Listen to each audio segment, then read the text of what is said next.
नमस्कार दोस्तों, मेरा नाम है डॉक्टर अभिषेक सिंह। मैं कैंसर विशेषज्ञ हूँ। पिछले 14 साल के मेरे करियर में मैंने देखा है कि कैंसर से उतने मरीजों की मृत्यु नहीं होती है जितने कि उसके डर से या उसके इलाज के डर से। जानकारी का बहुत अभाव है। समाज में बहुत सारे मिथक, बहुत सारे भ्रम, बहुत सारी अफवाहें प्रचलित हैं, जिस कारण से सही समय पर मरीज सही डिसीजन नहीं ले पाते और उसके कारण से उनकी मृत्यु होती है।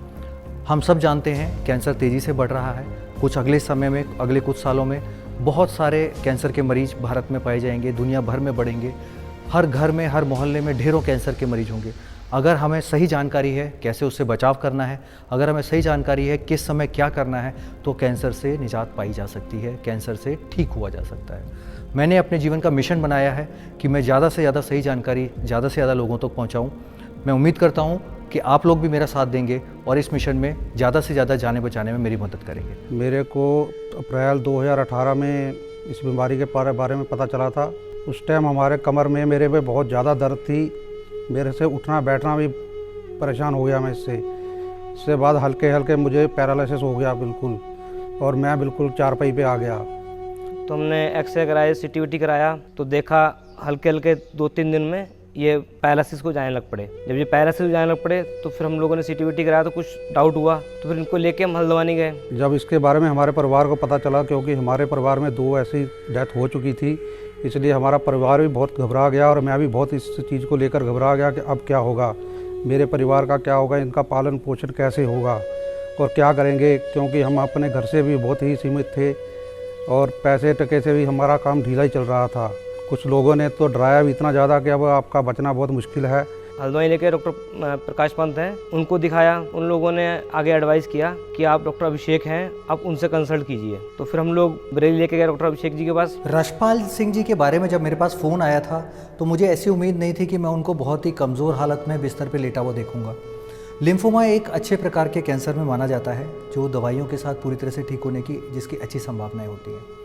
लेकिन जब उनको लेके आया गया तो उनका नीचे का शरीर पैरालाइज हो चुका था, सीवियर पेन था, बैक में इतना पेन था कि वो बैठ नहीं पाते थे। स्थिति बहुत अच्छी नहीं थी उस समय, लेकिन मेरे को पूरी उम्मीद थी कि जिस तरीके से लिम्फोमा बाकी मरीजों में अच्छा होता है उनमें भी अच्छा होना चाहिए। पेरेंट्स के साथ वाले बोल रहे थे कि हम मेडिसिन नहीं कराएंगे, ट्रीटमेंट नहीं कराएंगे, क्योंकि बहुत ज़्यादा डरे हुए थे ऑलरेडी देखते हुए। तो मैं मेडिकल लाइन से जुड़ा हूँ, 20 साल से मैं मेडिकल लाइन से, हॉस्पिटल से जुड़ा हुआ हूँ, लोगों की सेवाएं करते आ रहे हैं। तो मैंने विश्वास रखा कि नहीं, नई टेक्नोलॉजी, नई कीमो जो आई हैं बहुत एडवांस आई हैं, बहुत रिसर्च करके आई हैं। तो हम लोगों ने कोशिश करी कि नहीं, हम इसको लगवाएंगे। और हमने ज़बरदस्ती, उनकी सिस्टर्स मना कर रही थी, फैमिली मना कर रही थी कि नहीं, बहुत साइड इफेक्ट है, तो हम लोगों ने ज़बरदस्ती मेडिसिन लगवाई और बहुत ही ड्रामेटिक रिजल्ट्स उनके आए।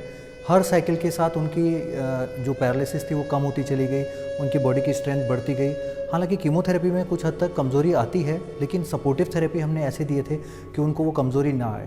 उनका न्यूट्रिशन का हमने बहुत अच्छे से देखभाल किया था। और फर्स्ट डोज दी, फर्स्ट डोज में मूवमेंट आ गया पैरों में, सेकंड डोज में थोड़ा खड़ा होने लग पड़े, और थर्ड डोज जब लगी तो पेशेंट चल के हॉस्पिटल आया और हॉस्पिटल से वापस चल के गया। व्हीलचेयर पे आए थे और स्ट्रेचर पे उनको ज़रूरत पड़ती थी, अब वो खुद से चल के आते थे और जाते थे। वो देखने में बहुत ही सुखद एक्सपीरियंस था। पहले की कीमो में और अब की कीमो में बहुत ही फ़र्क आ गया। पहले रिसर्च इतना ज़्यादा नहीं था, अब कैंसर पे बहुत हाई लेवल पे रिसर्च हो रहा है। और सबसे बड़ी बात क्या है कि जो डॉक्टर्स हैं वो बहुत ही हाई लेवल पे इस पे काम कर रहे हैं। एक और जो प्रॉब्लम उनके फैमिली मेम्बर्स के साथ आ रही थी कि जो टारगेटेड थेरेपी उनके इलाज के लिए यूज़ हो रही थी वो काफ़ी महंगी थी, और 6 साइकिल तक उसे ले पाना, या हो सकता है उससे भी ज़्यादा साइकिल तक उसकी जो ज़रूरत पड़ने वाली थी वो उनको कठिन पड़ रहा था। हमने कंपनी से बात करी, कंपनी के थ्रू हमने एक पेशेंट सपोर्ट सिस्टम और पेशेंट असिस्टेंट सिस्टम के थ्रू उनको एक कीमोथेरेपी, एक टारगेटेड थेरेपी की ड्रग के साथ में एक ड्रग फ्री दिलवाई, और इस तरह से उनको कम कॉस्ट पे उनकी थेरेपी पूरी हुई। और आज वो बिल्कुल ठीक हैं, बहुत अच्छे से अपने सारे काम कर रहे हैं, अपने बाइक चलाते हैं, अपने सारे काम करते हैं, खेतों तक जाते हैं। एक बार ट्रैक्टर भी उन्होंने चलाया था, मैंने उनको कहा है थोड़ा सावधानी बरतें, बेल्ट पहने। हालांकि उनकी जो बॉडी की स्ट्रेंथ और स्पाइन की स्ट्रेंथ है वो अच्छी हो गई है, उनके सारे पेट स्कैन नेगेटिव आ रहे हैं और अभी बिल्कुल ठीक है। ये मेरे लिए बहुत ही खुशी की बात है। और जहाँ से मेरे को बहुत ही फ़ायदा हुआ और आज मैं बिल्कुल अपने पैरों पर ठीक ठाक हूँ, और मेरी इस टाइम कोई दवा नहीं चल रही है। मेरे 3 टेस्ट हो चुके हैं जिसमें मैं बिल्कुल नॉर्मल मेरी आ रहा है, कुछ नहीं है उसमें। अभी मेरे को देखकर कोई भी ये बात नहीं कहता है कि इनको कोई बीमारी थी। अगर कोई बताता भी है कि इनको ये बीमारी थी तो वो मानता नहीं है कि नहीं, ऐसा कुछ भी इनको नहीं हो सकता। तो देखा आपने कैसे इस वीडियो में दिख रहा है कि मरीज कैंसर का हो, बड़ी अवस्था का हो या फिर दूर दराज के इलाके में रहने वाला हो, वो भी अगर सही समय पे सही डिसीजन ले तो ठीक हो सकता है। ये जानकारी हमें ज़्यादा से ज़्यादा लोगों तक पहुंचानी है। आपके पास भी अब आपकी उंगली की ताकत है। अगर आपको ये वीडियो अच्छा लगा है, इसे लाइक करिए, इस चैनल को सब्सक्राइब करिए और इसको ज़्यादा से ज़्यादा शेयर करिए ताकि आप ज़्यादा से ज़्यादा जान बचाने में भागीदारी कर सकें। धन्यवाद।